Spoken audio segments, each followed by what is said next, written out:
We are live with you on this Friday evening from our new studios here in Auckland Park in Johannesburg. It's 8 o'clock and time for Prime News on S3. And these are the stories that we've been following today. The importance of the call was to request me to implicate General Nkonyisa in the shootings. At the Madlanga Commission, MP Fadil Adams has conceded that he was willing to do anything for the IDAC crime intelligence probe known as Project Diversion to succeed.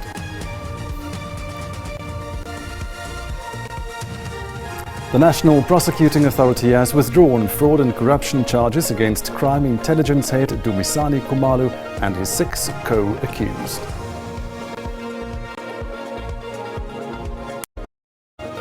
Together, we need to put that aspiration into practice. And President Ramaphosa says South Africa and Zimbabwe will continue to work together in ensuring that the economies of both countries develop. Good evening, it's good to have you with us for tonight's Prime News.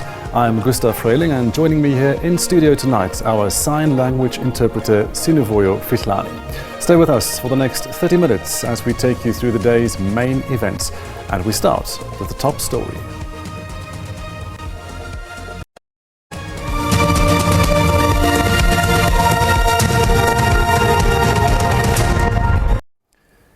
Member of Parliament Fadil Adams has conceded at the Madlanga Commission of Inquiry that he was used and that he was willing to do anything for IDAC to succeed with its investigation into crime intelligence matters dubbed Project Diversion.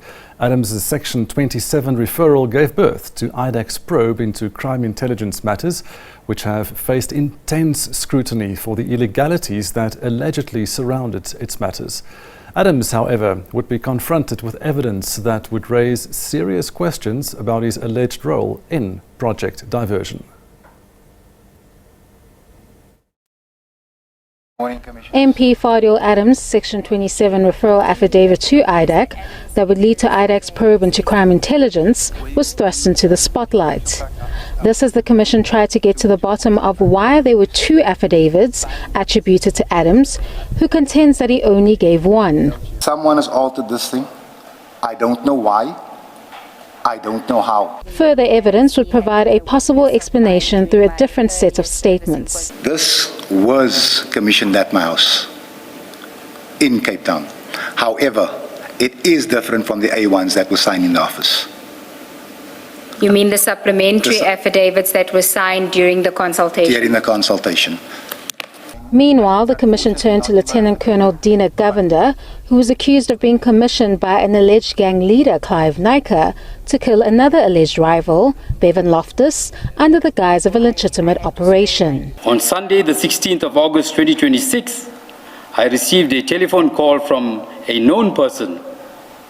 The importance of the call was to request me to implicate General Nkonyisa in the shootings which John referred to. I have the recording of the phone call. Governor played a recording of the said call with an individual alleged to be a Mavuso Ntandane, an alleged political fixer who was allegedly close to Minister Senzo Mchunu.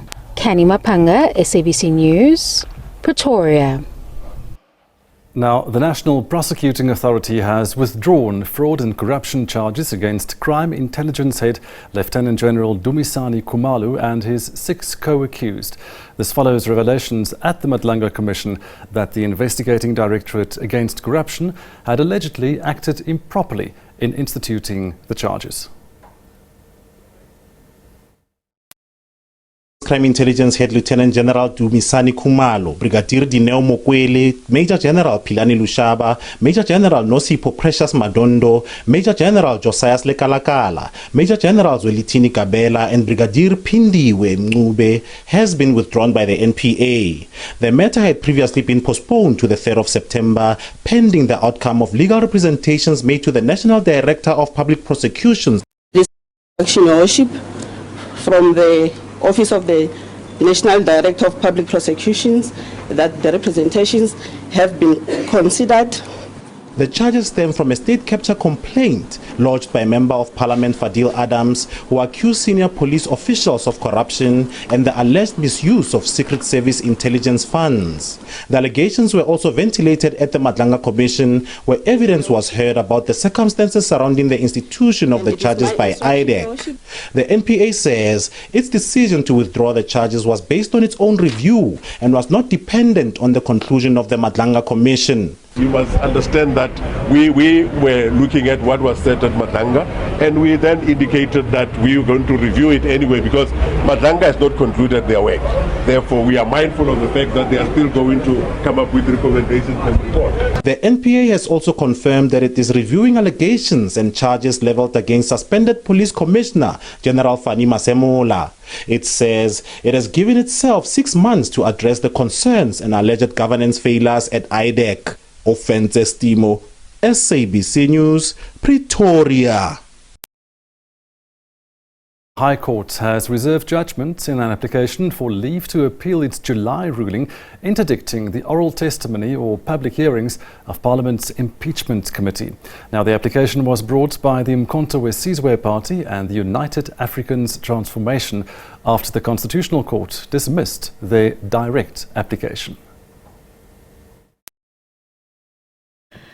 A reasonable amount of time was spent on the argument about whether or not it is in the interest of justice to hear the application, also on whether the review of the Section 89 independent panel report, scheduled to be heard from the first week of September, will moot the application.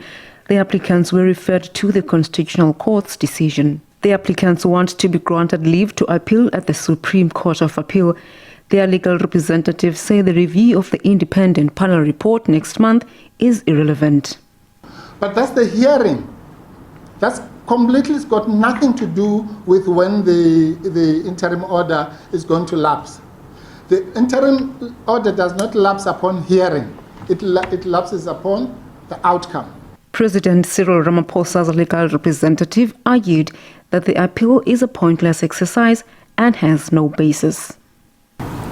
There's no basis for the court to hear an appeal, to grant leave for an appeal in respect of an interim order, this interim order, because there's no harm caused by it, there's no harm likely to be caused by it.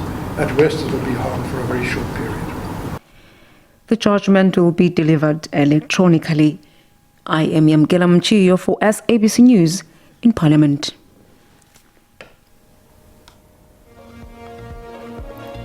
When we come back, President Ramaphosa says the trade volume between South Africa and Zimbabwe must be increased. This and more coming up after the break.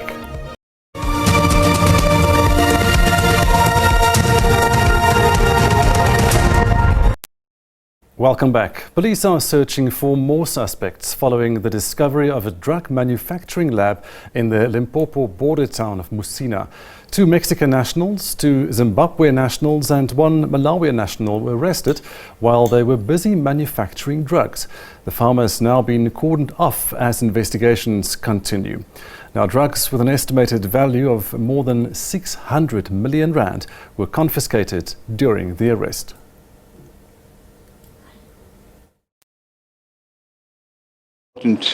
Public participation and collaboration has led to the unmasking of this clandestine lab.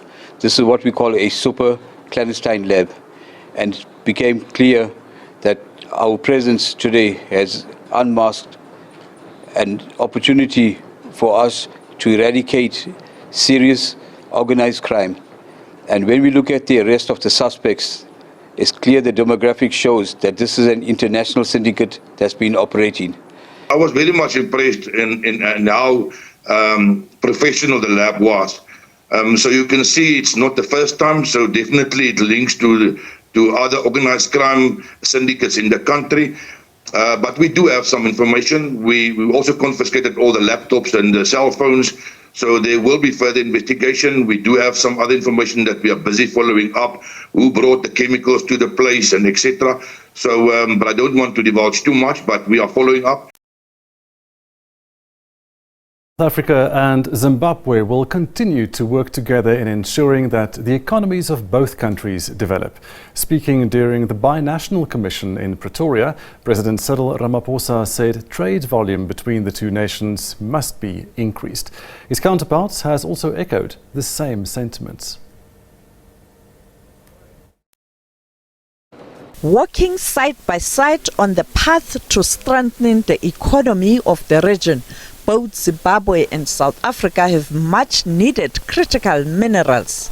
Trade relations are key for both countries. With growing production of gold, platinum and critical minerals such as lithium, which Zimbabwe has in great abundance, Zimbabwe is fast emerging as a global participant. Together, we need to put that aspiration into practice. While the various shocks presented some challenges, critical lessons were, however, learned and opportunities availed. The need to build stronger resilience, broader industrial capabilities, and enhanced inter-regional synergies has become an urgent imperative. They touched on the issue of migration. That have so much to offer each other. It is critical, Your Excellency, that we continue our cooperation on migration and border management. While migration is a complex phenomenon, we believe that continuous diplomatic engagements and dialogue are the best way forward. Sophie Mkwena, SABC News, Pretoria. South Africa, Zimbabwe.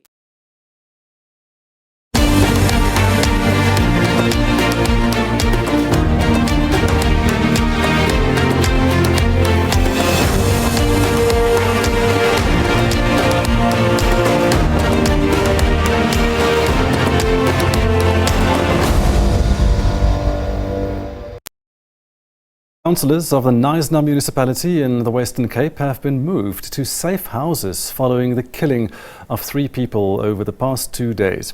2 of the victims are current and former councillors of the municipality. Police have launched a manhunt for the suspects.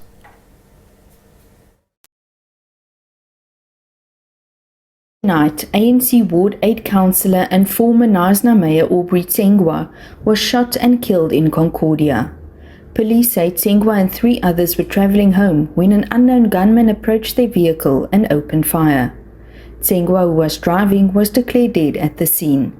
One of the 3 people travelling with him was wounded and hospitalised. Last night, ANC member and former Ward 7 councillor Mandla Matiwane was shot and killed, alongside taxi boss and ANC member Mandla Chololo. They were sitting in a vehicle outside Chololo's home in Bongani when they were attacked. We take this opportunity to extend our deepest condolences to the families of Comrade Mandla Chololo and Comrade Mandla Matiwane, who were cowardly assassinated by criminals who continue to senselessly go around on a shooting spree and terrorizing our communities in the process. The municipality has meanwhile taken steps to protect councillors and staff amid concerns over their safety. We have deployed additional law enforcement to the councillors, and some of our councillors at the moment are in safe houses due to what we've seen happen. I'm not going to get into that detail because of the safety. We've also at the moment had meetings with provincial SABC as well as Hawks to try and assist us and able to try and get a proper risk assessment, because that's what we need. Tanya Krause, SABC News, Knysna in the Western Cape.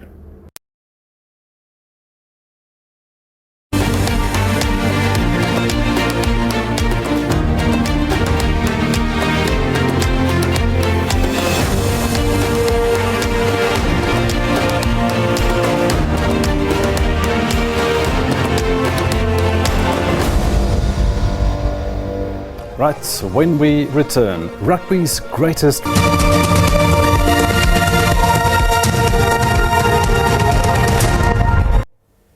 Welcome back. Johannesburg Mayor Dada Morero says the city's ongoing bylaw enforcement operations have now added checks for compliance in line with South African labour laws. Morero and Labour Minister Nomakosazana Meth led a series of blitz inspections across Johannesburg today. Officials from the Department of Employment and Labour, together with City of Johannesburg officials, pounced on unsuspecting business owners within the city to enforce bylaws. Expect people to have lunch, expect people to be allowed leaves if they are sick, if they need to go for maternity leave, and so on and so forth. The minister had the full backing of the executive mayor of Johannesburg. Today is about compliance on the labour laws. So I'm here with the Minister of Labour to ensure that we check whether these businesses are complying with South African labour laws. Minister Met was appalled by their findings. What we found here is shocking. There is a lot of things happening that are not in line with the expectations of our law. Business owners who were found to be on the wrong side of the law promised to comply going forward. We were advised that it was 1.365, that it had been changed since I think it was about a month ago. That's what we were advised. So we're going to be going back into it and checking it out. The purpose of this operation was to target systematic non-compliance, focusing among other things on non-compliance with employment laws, immigration prescripts and municipal bylaws. Calvin Rudla, SABC News, Johannesburg. Right, now time to check in with Kumza at the weather desk. She's here with the details of the weekend forecast.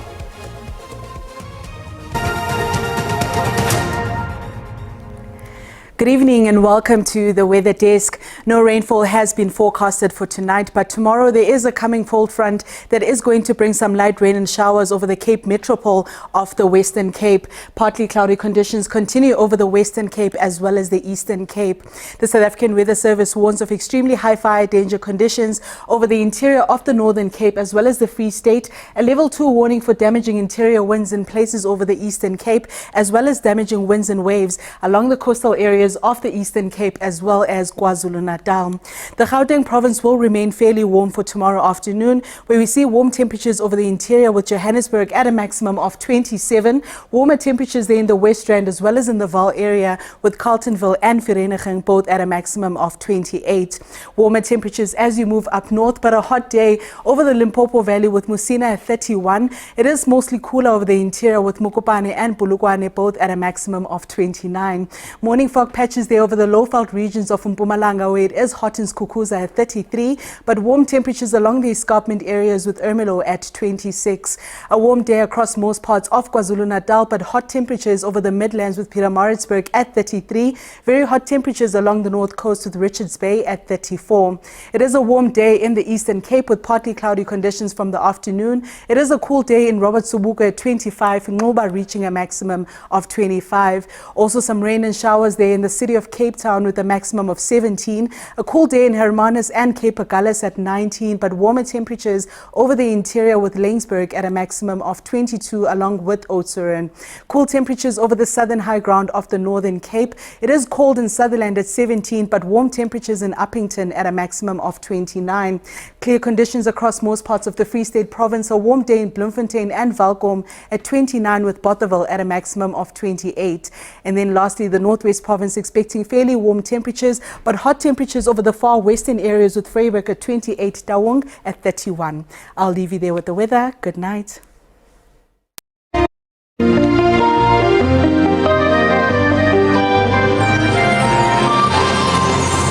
And that's tonight's Prime News. It was good to have you with us, and now you can stay with S3 for the Friday night entertainment. DCI Banks is coming up.